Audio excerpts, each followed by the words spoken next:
मला माझ्या गावावरून ऑर्डर आलेली महाडवरून 170 किलोमीटर दूर आणि मी तिकडे जाऊन केक बनवणार होती आणि 6 किलोचा केक होता आणि खूप भारी वाटत होतं. फर्स्ट टाइम एवढा लांब जाते.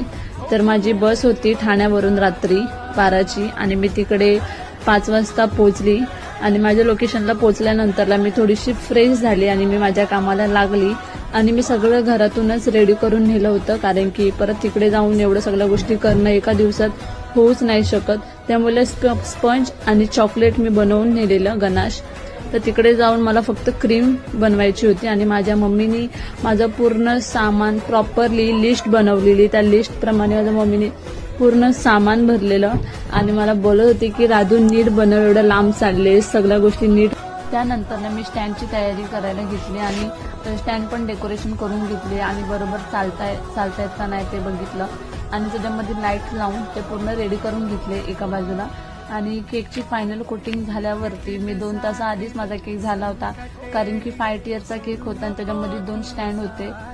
तर मी त्या सगळ्या गोष्टी प्रॉपरली पहिलाच करून घेतल्या, डेकोरेशन वगैरे, कारण की तो एवढा केक आहे तर ते सेट होणं तो पण तेवढंच इम्पॉर्टंट आहे. आणि मी उद्याच्या पार्टमध्ये माझ्या केकचा फायनल लुक आणि मी सेटअप कसा केला सगळं. Thank you for watching. बाय.